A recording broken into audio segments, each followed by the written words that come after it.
G'day, guys. You know that term that you often see, people love to use it.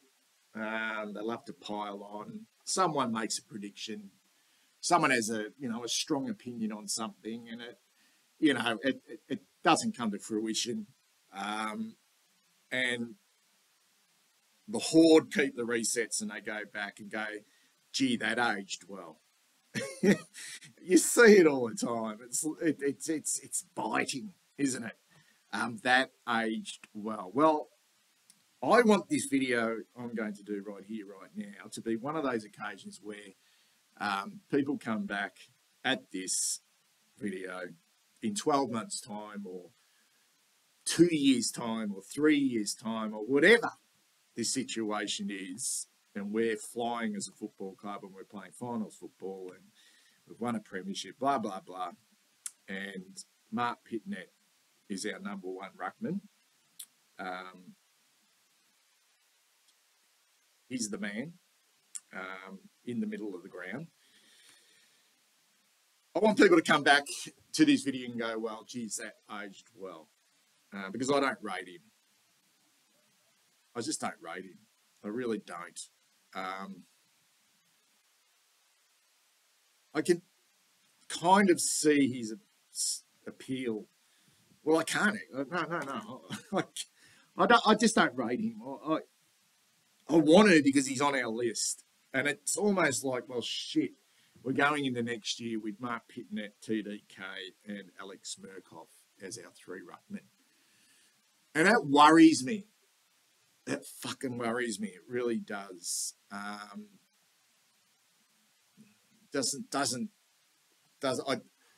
Doesn't give me a hell of a lot of confidence. And to me, there's a little bit of bluff about this bloke. And I really do want him to be the enforcer that we're craving for in the middle of the ground. I really do. And maybe it is injuries and continuity that has just held this bloke back. Maybe it is.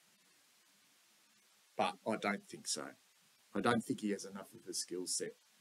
Hang on. I'll use it again. I don't think he's got enough overall skill set to be our number one ruckman. Okay? And that doesn't necessarily say you need your best player in your team or even in the best six players to be your ruckman.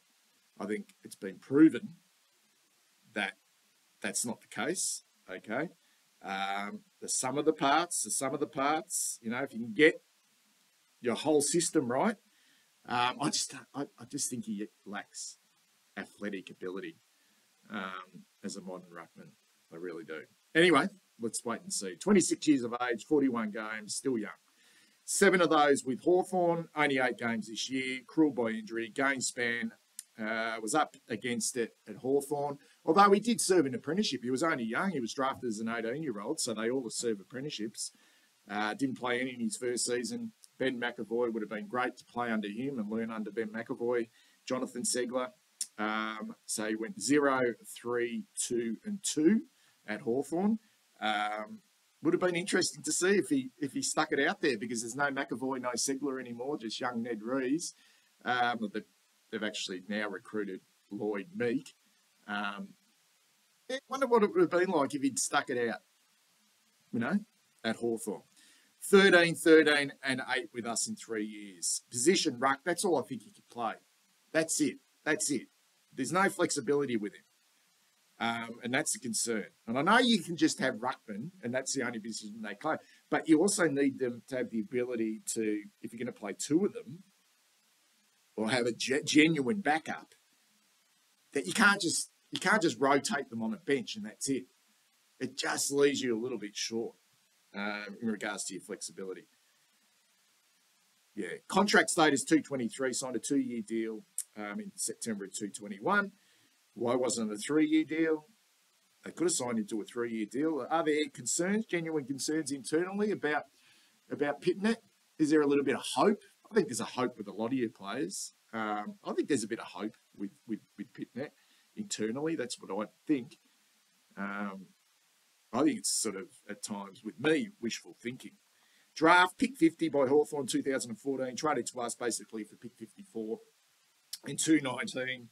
There was a swap of later picks in favour of the Hawks. Not a hell of a lot there. I don't think we've lost a lot. You know, we moved Andrew Phillips along.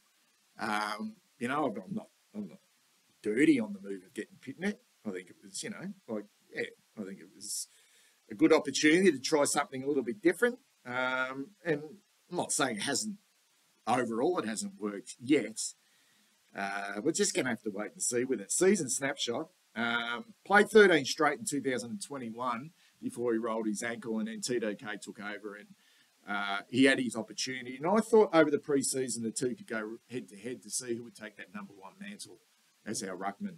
TDK had some injuries in the preseason. I remember going to an open training session and seeing him with like a grey vest on. And it was reported later on, I think, that he had some sore ribs or some sort of concern, which stopped him being tackled. So that's maybe one of the reasons why Pittonet was preferred early in the year as the number one ruckman. But he finished the year as the main man as well. Was in solid form early in the year, played round 1 through to round 6, did miss round 4 through injury. Was in pretty decent form as our big man. We were in pretty good form across the board. Then had that clash of knees against Sean Darcy over in the West in that loss against Fremantle. Went down like a bag of shit early in that game. We knew it was serious. The club announced he'd missed 3 months. I couldn't find any information, guys, none at all, about whether he ended up having surgery on that knee or whether they just braced it up, because he did miss the 3 months. He missed a large chunk of football, but there was never any information about whether he went under the knife. He eventually came back in round 20, and I don't know, almost felt like we rolled the dice with him. He never looked right from round 20 through to the end of the year, and I know he was managed in round 21 against Brisbane. We went with TDK again, and then they dropped TDK and brought Pittonet back for the last 2 games. But I've never seen a bloke with less mobility in a game or games than I saw with Marc Pittonet late in that year. And he's not the most mobile bloke at the best of times. To see a guy, a ruckman, not being able to get off the ground at centre bounces and just being completely useless, to be perfectly honest. Yeah, I don't know. I thought it was a real embarrassment. We had someone who was half competitive in that area of the ground. There's no doubt we would have played finals football this year. And what made it even worse, guys, was the fact that it felt like that he was mismanaged, brought back too early, and then 48 hours after the disappointment, when we got our heart broken late in the season, the club announced that Pittonet would undergo surgery on his PCL to repair damage done during the season. So when was the damage done? Was it the damage done against Fremantle, which it was, and they never did surgery then? Or was it I don't know. It just sounded really shoddy, and something to me that's just got swept under the carpet once again. And I don't know, just shake your head. I'd hate to think that we mismanage our players, but that there's a little bit of evidence and proof here that these little things, okay, in regards to our injuries and blokes coming back too early and not looking fit enough to play games of football, a real concern as far as I'm concerned. Expected to be back into the running program at the start of pre-season. So not back into full training, just back into the running program with Marc Pittonet. It's a big watch. It's a big watch to see how he recovers from that PCL injury. Obviously, ruckmen need to be able to jump. Statistically, not great. We know the big buzz, I suppose, at the start of the year was his hit-outs to advantage, 41.7% elite. Did that truly correlate? I'm not educated enough to know whether it truly correlated into us dominating the clearances, although we were on top early in the year, or was it the fact that our midfield were that bloody good early in the year and they were all running on top of the ground? We had them all out there together. And then, or was it Pittonet? Was he really a big part of that? I think the club thinks he is. One-on-one, he's ranked elite as well. I think around the ground, he can't take a mark to save himself, but at least can halve a contest. Average in disposals, never going to be a big ball winner. Clearance is 3.3 average. Score involvement is 3.8 average. Hit-outs, 21 average. And below average, these are the concerns. Below average in marks, contested and marks around the ground. And poor mobility issue with tackles only 1.6, pressure act 6.6, and can't hit the scoreboard. Didn't kick the goal this year. Very limited in that part of the game. So should your big men be tackling? Should your big men be providing pressure at ground level? Of course they should be. And if you're not doing other aspects of the game, so if your one wood, so to speak, is hit outs to advantage, that's great. But what else are you doing? What else are you doing? He doesn't take marks. Go forward and kick a goal. So can he apply some fucking genuine grunt at ground level in regards to tackling and pressure acts? Best games, he was good early in the season, I suppose, or solid early in the season. Got Toby Nankervis when Nankervis was underdone. Shouldn't have played round one, Nankervis. 18 plus clearances we won that night. He was okay. Got beaten in round two by Tim English. English was just far too mobile for him. We were very, very lucky in the end to win that game. Had it not been for Charlie Curnow and some heroics down back by the likes of Jacob Weathery, we probably should have lost that game. English absolutely dominated. Hit back against his old team, against the youngster in round three. We dominated out of the middle against the Hawks early in that game, 18-7. He had 6 clearances himself. His worst game when he returned. As I mentioned, he looked shot. Round 22 against the D's, only 4 touches, 17 hit-outs and 1 mark.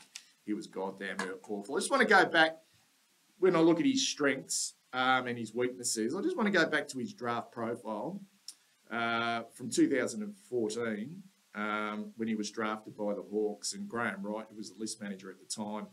I just want to touch on a couple of things here with Marc Pittonet.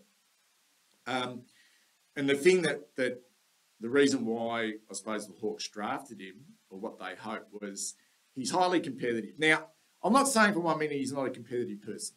I think anyone who gets to this stage at the highest level has got to be competitive. The second part of it, he's highly competitive and aggressive in the contest. That's the big one for me.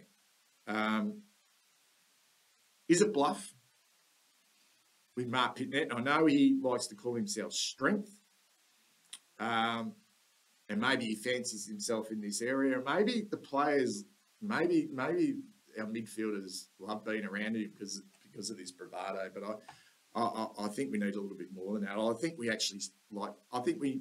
really need to start seeing it, that real fucking aggression, like a Mumford used to be. It said here in the profile, his overhead marking was good. Might have been good at under 18 level. We have yet to see that at senior level at this stage. One word for me. I'm going with liability, and this is why I'm happy for you guys to come back to me in 12 months' time or 24 months' time and say this aged well. Yeah, I just think he's a liability. I think our ruck stocks at the moment are a liability. Simple as that. I've given him a 4.5 out of 10. Thought he was solid in the start of the year. I had him at maybe a 6 out of 10 or a 6.5 at the start out of 10, but he dropped right away when he came back. So he slips under a pass mark for me for 2022. Tell me what you think.